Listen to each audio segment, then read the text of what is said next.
کیا یہ تم سے یہ کہتا ہے کہ جب تم مر جاؤ گے اور مٹی ہو جاؤ گے اور ہڈیوں کے سوا کچھ نہ رہے گا تو تم زمین سے نکالے جاؤ گے؟ جس بات کا تم سے وعدہ کیا جاتا ہے بہت بعید اور بہت بعید ہے۔ زندگی تو یہی ہماری دنیا کی زندگی ہے کہ اسی میں ہم مرتے اور جیتے ہیں اور ہم پھر نہیں اٹھائے جائیں گے۔ یہ تو ایک ایسا آدمی ہے جس نے اللہ پر جھوٹ افطرا کیا ہے اور ہم اس کو ماننے والے نہیں۔ پیغمبر نے کہا کہ اے پروردگار، انہوں نے مجھے جھوٹا سمجھا ہے، تو میری مدد کر۔ فرمایا کہ یہ تھوڑے ہی عرصے میں پشیمان ہو کر رہ جائیں گے۔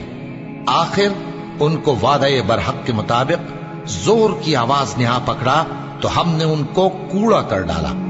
پس ظالم لوگوں پر لعنت ہے۔ پھر ان کے بعد ہم نے اور جماعتیں پیدا کی۔ کوئی جماعت اپنے وقت سے نہ آگے جا سکتی ہے نہ پیچھے رہ سکتی ہے۔ پھر ہم لگاتار اپنے پیغمبر بھیجتے رہے۔